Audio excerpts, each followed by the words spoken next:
ನಮಸ್ಕಾರ ಎಲ್ರಿಗೂ, welcome back to my channel. So ಇವತ್ತಿನ ಬ್ರೇಕ್ಫಾಸ್ಟ್ ನಾನು ರವೆ ಇಡ್ಲಿ ಮಾಡ್ಕೊತಾ ಇದ್ದೀನಿ. ಈ ರವೆ ಇಡ್ಲಿ ಇನ್ಸ್ಟೆಂಟ್ ರವೆ ಇಡ್ಲಿ ಮಿಕ್ಸ್ ಇರುತ್ತಲ್ಲ, ಅದನ್ನು ತಂದು ಮಾಡ್ಕೊತಾ ಇದ್ದೀನಿ. ಇದನ್ನು ಮನೇಲಿ ಕೂಡ ಮಾಡ್ಕೊಬೋದು. ಸ್ವಲ್ಪ ಟೈಮ್ ಕಡಿಮೆ ಇತ್ತು ಅಂತ ನಾನು ಅಂಗಡಿಯಿಂದನೇ ತಂದಿದ್ದೆ. ಸೊ ಇದು ರೇಷಿಯೋ ಏನು ಅಂದರೆ 1 ಕಪ್ ರವೆ ಇಡ್ಲಿ ಮಿಕ್ಸಿಗೆ 1 ಕಪ್ ಮೊಸರು, ಆಮೇಲೆ ಅರ್ಧ ಕಪ್ ನೀರು ಹಾಕಿ ಈ ಥರ ಚೆನ್ನಾಗಿ ಮಿಕ್ಸ್ ಮಾಡ್ಕೊಬೇಕು. ಇದು ಉಪ್ಪು ಹಾಕೋ ನೆಸೆಸಿಟಿ ಇರಲ್ಲ, ಆಲ್ರೆಡಿ ಆ್ಯಡ್ ಮಾಡಿರ್ತಾರೆ. ಮಿಕ್ಸ್ ಮಾಡಿ ಆಲ್ಮೋಸ್ಟ್ ಒಂದು 10 ನಿಮಿಷ ಹಾಗೆ ಸೈಡಲ್ಲಿ ಬಿಡಬೇಕು. ಅದಾದಮೇಲೆ ಈ ಥರ ಕೊತ್ತಂಬರಿ ಮತ್ತು ಕ್ಯಾರೆಟ್ ತುರಿ ನಾನು ಹಾಕ್ಕೊಂಡಿದ್ದೀನಿ. ಸೊ ಇದೆರಡು ಆಪ್ಷನಲ್ಲು.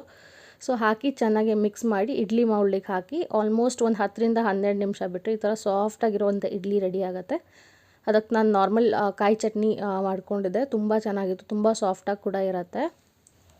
ಆ್ಯಂಡ್ ಇತ್ತೀಚೆಗೆ ಈ ಥರ ಮೆಸೇಜಸ್ ಬರ್ತಾ ಇದೆ ವಾಟ್ಸಪ್ನಲ್ಲಿ, ಅಂದರೆ RTO ಇಂದನೇ ಕಳಿಸಿದ್ದೀವಿ ಅನ್ನೋ ಥರ ಕಳಿಸ್ತಾ ಇದೆ. ಅಂದರೆ ನಿಮ್ಮ ವೆಹಿಕಲ್ ಮೇಲೆ ಫೈನ್ ಇದೆ, 500 ರೂಪೀಸ್ ಫೈನ್ ಇದೆ, ಅಥವಾ ಏನೋ CCTV ಕ್ಯಾಪ್ಚರ್ ಆಗಿದೆ, ನೀವು ಸಿಗ್ನಲ್ ಜಂಪ್ ಮಾಡಿದ್ದೀರಾ, ಇದೇ ಥರ ಮೆಸೇಜಸ್ ಮುಂಚೆ ಬ್ಯಾಂಕ್ ಹೆಸರಿನಲ್ಲಿ ಬರೋದು. ಅಂದರೆ ನಿಮ್ಮ KYC ಅಪ್ಡೇಷನ್ಗೆ ಇದೊಂದು ಲಿಂಕ್ ಕ್ಲಿಕ್ ಮಾಡಿ ನೀವು ಅಪ್ಡೇಟ್ ಬೇಗ ಮಾಡ್ಕೊಬೋದು ಅಂತ. ಇದೆಲ್ಲ ಸ್ಕ್ಯಾಮ್ ಆಗಿರುತ್ತೆ. ಈ ಥರ ಯಾವುದೇ ಲಿಂಕ್ಸ್ ನಿಮಗೆ ಬಂದರೆ ನೀವು ದಯವಿಟ್ಟು ಕ್ಲಿಕ್ ಮಾಡೋಕ್ಕೆ ಹೋಗಬೇಡಿ.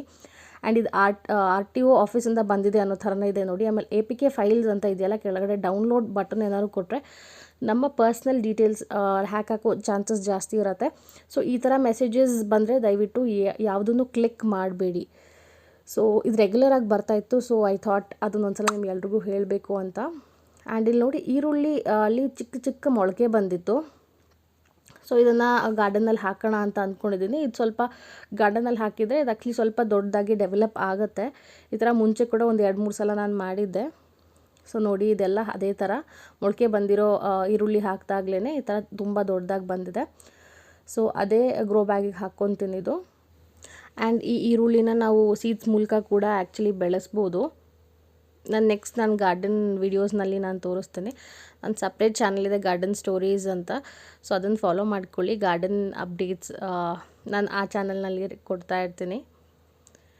ಸೊ ನಾನು ವೆಜಿಟೇಬಲ್ ವೇಸ್ಟ್ ಕೂಡ ನಾನು ಗ್ರೋ ಬ್ಯಾಗಿಗೆ ಹಾಗೆ ಹಾಕ್ಕೊಳ್ತಾ ಇರ್ತೀನಿ. ಆ್ಯಂಡ್ ಇಲ್ಲಿ ನೋಡಿ, ಇದು ಕೆಂಪು ಮೂಲಂಗಿ ತುಂಬ ಚೆನ್ನಾಗಿ ಬಂದಿದೆ. ಇನ್ನೇನು ಹಾರ್ವೆಸ್ಟ್ ಮಾಡ್ಕೊಬೇಕು ಒಂದು 2-3 ದಿನದಲ್ಲಿ. ತುಂಬ ಹೆಲ್ದಿಯಾಗಿ ಕೂಡ ಇದೆ. ಆ್ಯಂಡ್ ಇದು ಟೊಮೆಟೊ ಪ್ಲ್ಯಾಂಟು, ಸ್ವಲ್ಪ ಚಿಕ್ಕ ಚಿಕ್ಕ ಟೊಮೆಟೋಸ್ ಇದೆ. ಅದಾದಮೇಲೆ ನಾನು ಪೂರ್ತಿ ಗಿಡ ರಿಮೂವ್ ಮಾಡ್ಕೊತೀನಿ. ಹೊಸ ಬ್ಯಾಚ್ ಆಲ್ರೆಡಿ ರೆಡಿ ಆಗ್ತಾ ಇದೆ. ಇದು ಕಾಕ್ಟಾ ಹೂವಿನ ಗಿಡ. ಇದೊಂದು ಆನ್ಲೈನ್ ವೆಬ್ಸೈಟ್ನಲ್ಲಿ ನಾನು ತರಿಸಿದ್ದು. ತುಂಬ ಚಿಕ್ಕ ಕಟ್ಟಿಂಗ್ ಕೊಟ್ಟಿದ್ದು, ತುಂಬ ಚೆನ್ನಾಗಿ ಡೆವಲಪ್ ಆಗಿದೆ. ಆ್ಯಂಡ್ ಇದು ಕೂಡ ನಾನು ಒಂದು ಇದು ಬೇರೆ ಆನ್ಲೈನ್ ವೆಬ್ಸೈಟ್ನಲ್ಲಿ ನಾನು ಸುಗಂಧರಾಜ ಹೂವಿಂದು ಅಂತ ತರಿಸಿದ್ದೆ ಬಲ್ಬ್ಸು. ಬಟ್ ಅದು ಈ ಯಾವುದೋ ಪರ್ಟಿಕ್ಯುಲರ್ ಹೂವಿಂದು ಈ ಹೆಸರು ನಂಗೆ ನೆನಪಾಗ್ತಾ ಇಲ್ಲ ಆ್ಯಕ್ಚುಲಿ. ಸೊ ಆನ್ಲೈನಲ್ಲಿ ತರಿಸಿದೆ, ಇದೇ ಪ್ರಾಬ್ಲಮ್ಮು. ನಾವು ಒಂದು ತರಿಸಿರ್ತೀವಿ, ಇನ್ನೊಂದು ಬರುತ್ತೆ. ಇದು ವೆಜಿಟೇಬಲ್ ವೇಸ್ಟ್ ಎಲ್ಲ ಹಾಗೆ ಕಂಪೋಸ್ಟಿಗೆ ಇಟ್ಟಿದ್ದೀನಿ. ಆ್ಯಂಡ್ ಇಲ್ಲಿ ನೋಡಿ, ತುಂಬ ಫ್ರೆಶ್ ಆಗಿರೋ ಮೆಂತ್ಯ ಸೊಪ್ಪಿದು. ಒಂದು 2-3 ದಿನದಲ್ಲಿ ಇದನ್ನು ಹಾರ್ವೆಸ್ಟ್ ಮಾಡ್ಕೊತೀನಿ ನೋಡಿ. Chemical free actually. ಆ್ಯಂಡ್ ಇದು ಮಜ್ಜಿಗೆ ಮೆಣಸಿನ್ಕಾಯಿ ಆ್ಯಕ್ಚುಲಿ ಅಲ್ಲೇ ಬಿಸಿಲಲ್ಲಿ ಒಣಗಕ್ಕೆ ಇಟ್ಟಿದ್ದೀನಿ. ತುಂಬ ಚೆನ್ನಾಗಿರುತ್ತೆ ಇದು. ಒಂದು ಸ್ವಲ್ಪ ಎಣ್ಣೆ ಹಾಕಿ ಫ್ರೈ ಮಾಡ್ಕೊಂಡು ತಿಂದರೆ ಊಟದ ಜೊತೆ. ಆ್ಯಂಡ್ ಇದು ಹೊಸ ಟೊಮೆಟೊ ಸ್ಯಾಪ್ಲಿಂಗ್ಸ್ ನಾನು ಹೇಳೋದನ್ನೆಲ್ಲ ರೆಡಿ ಮಾಡೋಕ್ಕೆ ಇಟ್ಟಿದ್ದೀನಿ ಅಂತ. ಅದು ಹೋಪ್ಫುಲಿ ನಿಮಗೆ ಮಿನಿ ವ್ಲಾಗ್ ಇಷ್ಟ ಆಗಿದೆ ಅಂತ ಅಂದ್ಕೊತೀನಿ. Thank you so much for watching.